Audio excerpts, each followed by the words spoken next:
Happy Tuesday, everybody, and thank you for joining us for another fabulous Techy Tuesday. I have my wonderful partners in crime, both Nikki and Lynn, with me. Say hi. Hi. And today we are joined by Jolie Gregoire from Albany Middle, and she is going to share with us some amazing things that we can do with an online program called Vocaroo. Do you want to give us a little rundown of what it is before you start your presentation? Sure. So Vocaroo is an awesome way to do some online recording, and teachers can use it as well as students. So I'm going to share some ideas that I actually use in my classroom. Awesome. Okay, well, if you want to go ahead and click on the tab for your presentation, I will put it up for you.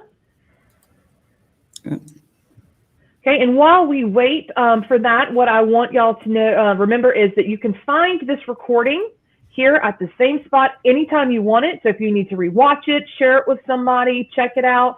I'll share a presentation link with you, so what she is sharing, and I also have a direction sheet to share with you. And both of those can be found in the comments below the video right there if you want to go ahead and click on those. And any questions you have, please make sure that you drop them in the comments. Okay.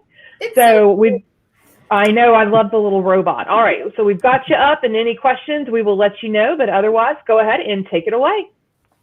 Well, hello there. Welcome to Techy Tuesday, and today I'm going to share with you an online voice recorder that I just love to use, and my students love to use it as well. So a little bit about me. My name is Jolie Gregoire. I'm a 5th grade science teacher at Albany Middle. I do have a Twitter account that you can follow me at JolieG1. And also, if you'd like to email me, you're more than welcome to email me.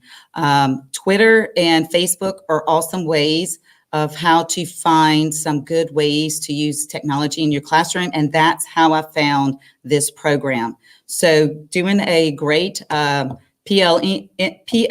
your professional learning network, is the way to go. So feel free to follow me, and you can maybe get some good tips there as well. So different ways that I use this in my classroom is Google Forms and Google Slides. That is the two main ways that I like to use it. Another way we can use it is creating some voice QR codes. Things are getting a lot easier now for those QR codes, but you can do that with this program as well. And also teacher and student voice recordings. They can reply back to each other, and you can record those as well. So why use this program? Why use me? The little robot says. Number one, it's free. Free, free, free. We love free. Number two, you don't have to sign up. Just go to straight to the website and just do your program from there. And the best thing as well is it is very much user-friendly. So it's very user-friendly for younger students as well as the older students. So I'm going to click here. So if you later go to this Google slide presentation, you can click here, and I'm going to go ahead and bring you straight to the website. I have linked mine and pinned mine, and every time I pull up my program, it's already here for me to use.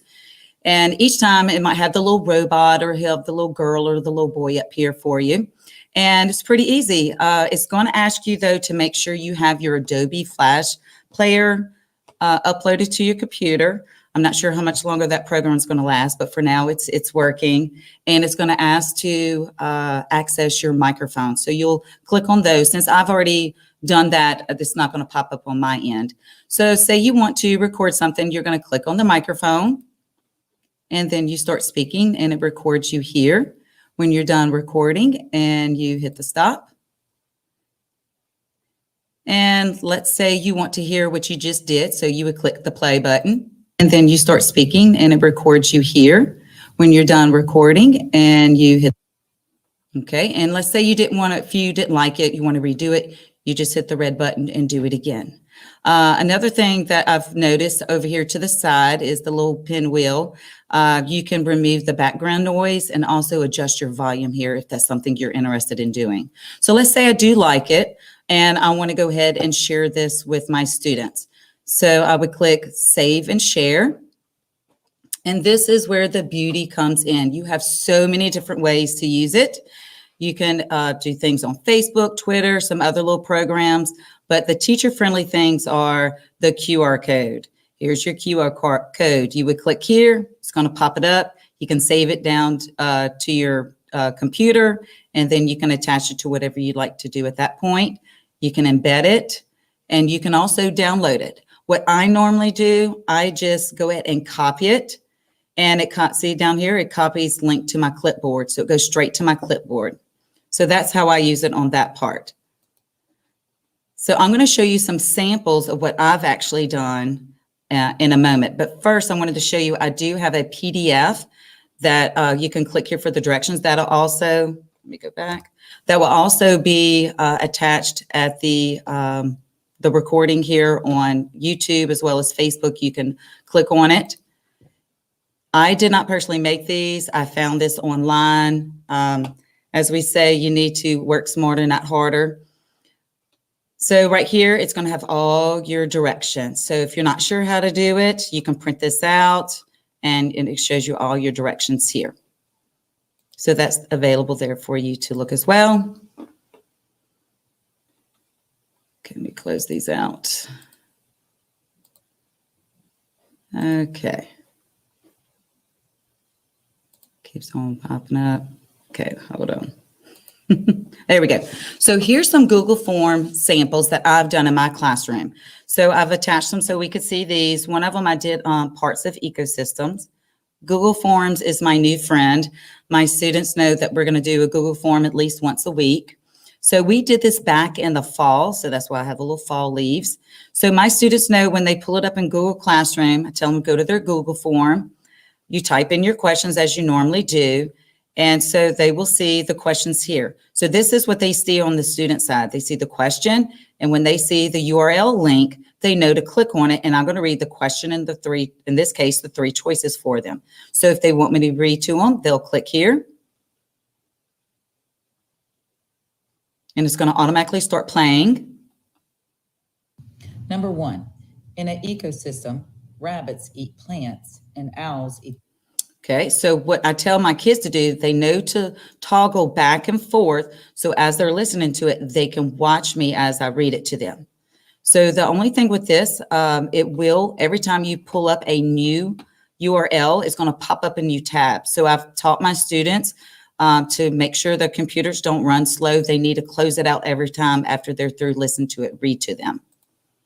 So that's one that I've done there on parts of ecosystems. And here's another recent one. I've done water in the atmosphere.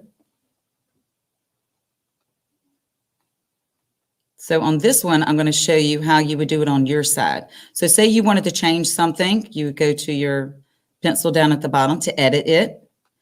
And so on the teacher side, whenever you do your Vocaroo, you just copy that link. Just double click right in where you want to do it. And you just pop it in right here. Just Control V and Control P, just stick it right in, and they're ready to go. So the kids know how to use this. They really like using it. I teach 5th grade, and they're pros. So another thing that I like to use as well is in my,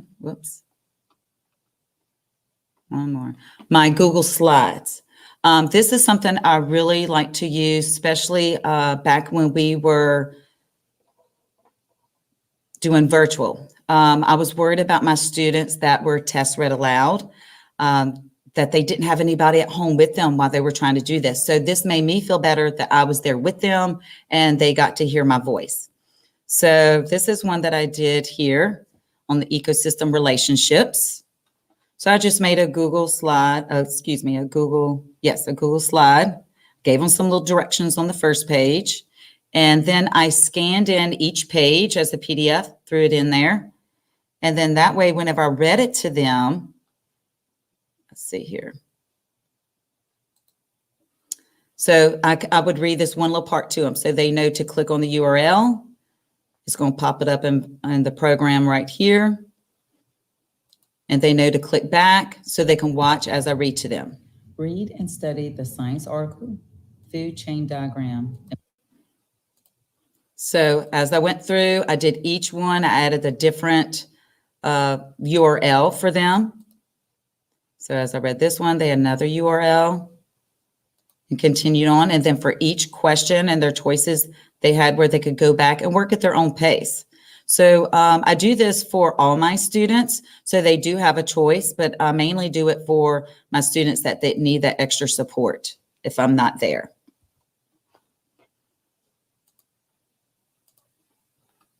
Okay, so I have another one here if you'd like to click on it later, one done on continental drift for a CR activity as well. Creating voice QR codes, that's the new thing, got to do your QR codes. What's pretty neat about this with QR codes, with your cell phones and your iPads, you don't have to always have the app on your phone for QR codes. So some people do have them, but if you don't, all you have to do is go, if you're going to take a photo. So I'm going to do this here. And then mine happens to open up on Safari. And then I'm going to play for you so you can hear it. Create voice QR codes. Okay. So I just pulled it up on my phone. Again, I just took a picture. It went straight to Safari. I clicked on it and then I played it off my phone. So again, if some people don't want to put apps on there, they can do it with a picture of it. And it should fall through that. Another ways that you can use the QR codes is for your open house. Hopefully we'll be having those soon again. Directions for station activities. That's what I'm going to plan on doing for whenever, like, we do station work in the classroom or we go to the STEAM room. Instead of me going back and repeating those directions, they can just scan it with an iPad that I have at each station and they can listen to those directions be read to them. Student projects, if they do projects to present to the class, they can use QR codes. Math and science night, literacy night, even social studies and science fairs, book fairs. So there's different ways you can use these QR codes and they can have your voice like you're there. Okay. So student teacher voice recordings. This is very helpful with someone that is trying to teach phonics. Foreign language, they can hear their teacher speak it correctly and they can try to record themselves and send it back. You can even send that link through, say, an email. Excuse me. And also for speech teachers. Special education and 504 accommodations, this really works for your test read aloud kids. Sometimes I'm not able to have a para that can pull my kids to go read their tests or even go read a short activity. I can just record my voice, put it in a Google slide, have them pull it up, and I'm right there with them. So it makes me feel a little bit better and makes them feel comfortable as well. Some other learning activities is so you can give feedback and comments. They can hear your voices. Back when we were virtual or you had your C students, it was really great. My kids could actually hear my voice. English language learning. This is really good for them to do their pronunciation, do presentations. They can practice hearing themselves back, especially if they're doing something like for a speech class or a presentation, they can hear themselves and what they sound like. Class activities, online discussions, podcasting, different things that they can do in the classroom. Those things are endless of what you can use those for. And combining the program with, say, Google Earth or Padlet, you're not limited, but you can also incorporate that with other programs. Okay, frequently asked questions when I share with anyone that'll listen to me about this. The two big questions I get are, how long does it last? I like to just copy and paste and stick it in there and I can move on quick instead of, saving it. But if you want something that's going to be saved that you can use from all the time, you need to go ahead and download it and then save it. It'll just stay there for a few months. Like the few ones that I showed you were before Christmas. So they're actually still there. It's almost the end of February and it's still there. So a few months it'll stay there, but then it'll be gone. How long can that recording be? There's no limited time. So that's a good thing. But if it's something kind of long, just do it in snippets, kind of like I did in that Google slide. Just do little parts so they can click on it. That way the kids don't have to go back and listen to all of that. They can just click on certain parts that they're struggling with. So I'd like to thank you for being part of my presentation today. Again, if you'd like to join me at my Twitter account at JolieG1, or if you have any questions, you can email me. And that's all we have for you today. Okay, that was awesome. Yes, thank you so much. Yes. Well, thank you. Thank you. All right, so I'm really definitely like make that. sure you follow her on Twitter at JolieG1. She does share out some great things, and you can catch, put her in your PLN, your personal learning network, and Yes. collaborate and work together. And really appreciate that. That is just fantastic. So many wonderful ideas, and I know that people struggle, like you said, you don't always have a para that can help you Yeah. out with some of these read aloud things. And I we think- need, yeah. And we need to be lifelong learners. We learn from each other. I learn from my kids all the time of different things that they do. So, being a part of maybe things on Facebook or Twitter, even just try things once a week, and that's how I found this. And my kids love it. So I hope everyone enjoyed as well. I think it's great. I mean, not only for those kids that need those accommodations, but those kids that just would benefit from a little bit of extra repetition too. It really does meet the needs of all of your learners. Yes. So that's wonderful. What do they like to use it for, the kids? What do they like to record their voices for? Well, the things that we've been trying to do is more things for like in the steam room. I like to do the stations and have them, click on it with the iPad. So we're going to be starting our space unit. So I'm going to incorporate those VR goggles. So that way they can have their directions. So they're right now really not using that for me because, got so many kids in here right now. But smaller groups would probably be better for them to record and do those kind of things for like speech or whatever. Yeah. That sounds so much fun. We may have to pop in and see that. So let us know when you're doing that. Yes, that sounds great. To see what's going on. All right. Well, we want to thank you again for your time and for putting together this presentation. Remember, you can catch it at the same link anytime you need to right here. And then her presentation and her instructions are in the notes right there. And make sure you join us next week, same time, same place, where we will be talking about Moat. It's a Chrome extension that's kind of similar to what Vocaroo Wait, does. no, next week is Padlet. Oh, next week is Padlet. Thank you. I'm rushing myself. Look at me. I'm trying to get done with school already. Next week is Padlet. Sorry, Miss Carino. Following week would be Moat. Yeah. So, yeah, it's not March yet, but my brain is thinking it's March. So, Moving quick. hey, life moves fast. If you don't stop, for a while and take it all in. I can't remember the exact quote, but we'll just Ferris Bueller that one on out of here. So. All right. Thanks again, everybody. And we will Thank you. soon. Bye.